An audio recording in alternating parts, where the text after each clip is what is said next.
खोई हुई आवाज। एक छोटे से गांव में एक लड़का रहता था, हसन। वो बहुत कम बोलता था।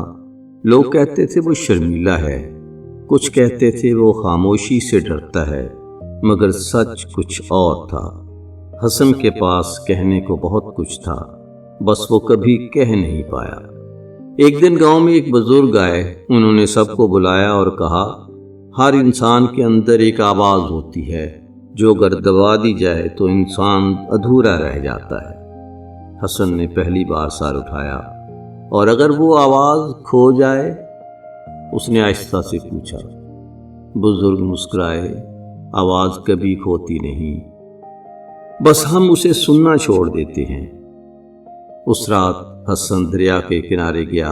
हवा चल रही थी, पानी बह रहा था और हर चीज जैसे कुछ कह रही थी। उसने आंखें बंद की। पहली बार उसने खुद को सुना।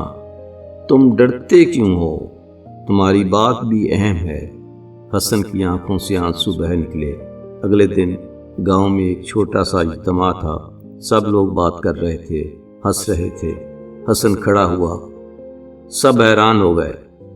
मैं कुछ कहना चाहता हूँ। उसकी आवाज़ हल्की थी मगर साफ थी।